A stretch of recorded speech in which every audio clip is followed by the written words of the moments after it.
바닷길을 뚫어 세계로 나간 기업인이 있었는가 하면 육지 위를 질주한 기업도 있었다. 1952년 국내 최초로 자전거 국산화에 성공하며 한국기계공업의 초석을 다진 삼천리 자전거. 해방을 맞은 서울거리는 팽창하는 인구와 부족한 교통수단으로 상당히 혼잡했다. 인구는 석 달간 30%나 늘어났지만 주요 교통수단인 전차와 버스는 턱없이 부족했다. 그리고 낡은 전차들은 대부분 고장나고 망가지기 일쑤였다. 바로 이때 엔진 없이도 내 힘으로 어디든 갈 수 있는 자전거가 각광받기 시작한다. 자동차도 만들 수 없던 그런 시기였었고, 교통에 대한 운송 수단이 필요한 것이고, 피난 시대 때 그 복잡하게 빠르게 돌아가야 되는 생활에 대한 리듬, 이걸 충족시켜줄 만한 효율적인 수단이 뭐겠네요. 대한민국에 있어서 자전거라는 것은 가슴에 대한민국 사람의 추억인 동시에 산업화의 상징이라고 이야기하는 겁니다. 그 시절 우리나라 최초로 자전거 개발에 도전한 한 남자, 훗날 삼천리 자전거를 세운 김철호 회장.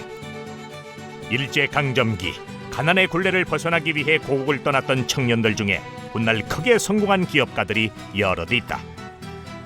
경북 칠곡에서 태어난 김철호 역시 일본 오사카로 떠난다. 당시 오사카는 메이지 유신 이후 개발이 가속화돼 기계 산업이 번창하던 시기. 공업도시 분위기에 압도당한 김철호는 철공소에서 자전거 부품인 볼트와 너트 만드는 일을 배우기 시작한다.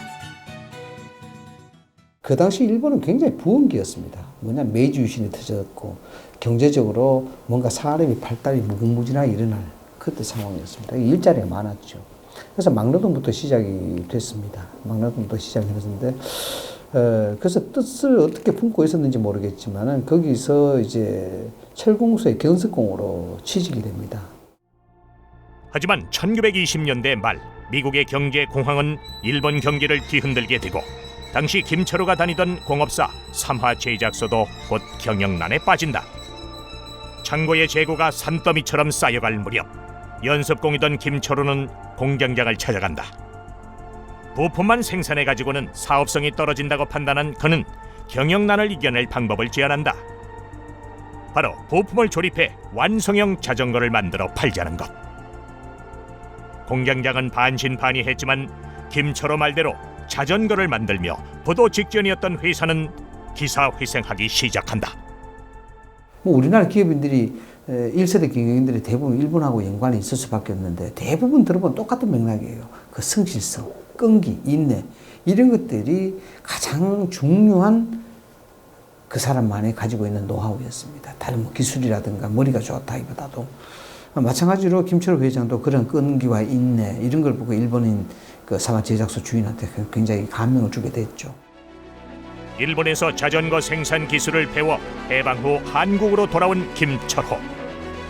1944년 전 재산을 쏟아부어 자전거 부품 공장인 경성전공을 세운다. 창업 후 쉴 새 없이 중고 자전거의 차체와 부품을 분해하고 철판을 두드려 재생하거나 조립하는 일에 매달린 김철호. 때마침 자전거 수요가 급증하자 1952년 부산의 공장을 준공, 회사의 이름을 기아산업으로 바꾸며 본격적으로 국산 자전거 개발에 착수한다. 서울 시내에 있는 자전거 대수가 그때는 이제 이 자전거 신고제입니다. 지금처럼 뭐 마음대로 이제 소유하고 그게 아니라. 근데 해방 무렵에 서울에 신고된 그 자전거 대수가 한 9,000여 대 정도 돼요. 그러니까 별로 없을 때입니다. 부푼 기대를 안고 시작한 국산 자전거 개발에 문제가 생긴다. 자전거 기술의 꽃이라 불리는 립, 바퀴에 고무 타이어가 감싸고 있는 둥그런 대. 하지만 당시 기계공업 수준이 전반적으로 낙후된 국내엔 림을 제작할 사람도 설계 도면도 없었다. 국산 자전거 제작에서 림 개발은 최대 난관이었다. 하지만 반드시 필요했고 결국 김철호는 부산에서 밀항선을 타고 일본으로 건너간다. 그리곤 일본에서 만난 일본인 자전거 기술자 와다 H를 직접 데리고 한국으로 들어온다. 그만큼 김철호의 자전거 개발 의지는 뜨거웠다. 김철호 회장이 사실상 주특기는 자전거 안장이었습니다. 안장을 만드는 게 주특기였는데, 그렇다 보니까 뭐 그 안장에만 안주하는 것이 아니고 실질적으로 여러 가지 부속 부품을 만드는 데 대해서 기술을 거의 마스터했다고 봐야 되겠죠. 그건 이제 중요한 것은 자동차로 치면 이제 동력 장치 엔진이죠. 자전거로 치면 이제 림이라고 그러는데 이제 림에 대한 기술이 굉장히 좀 부족했다 그래요.